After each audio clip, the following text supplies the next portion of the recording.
Guys, good afternoon. Welcome to my vlog. I'm gonna cook pichay today. Here is my pichay. Here. And here is my onion, garlic, tomato, spring onion, egg noodles, and then the egg. I'm gonna make scrambled egg. Here is my pichay. The garlic, onion, and tomato. Then I'm gonna scramble this one. I'll mix it with the vegetables is already cooked.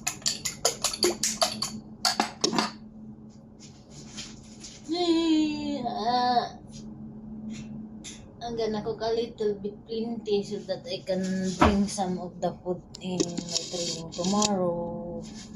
I have training tomorrow again. I'm gonna duty for 24 hours again. I'll put this egg noodles together with the vegetables. But I need to cook the egg first. Egg is rich in nutrients and protein and good for diet because it's low calories, good for eyesight.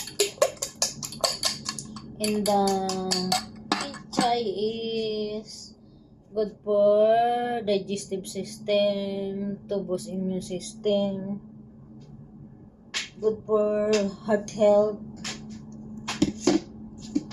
good for skin health, bone health, because high in vitamin K,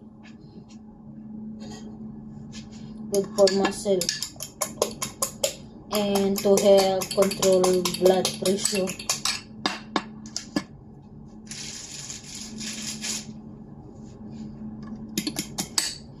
I bring food tomorrow because I'm gonna come home Friday morning. Now I just come home a while ago, but I cannot sleep also.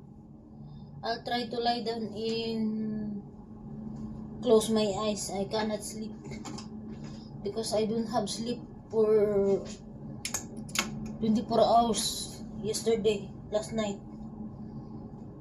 I cannot sleep. I don't know why.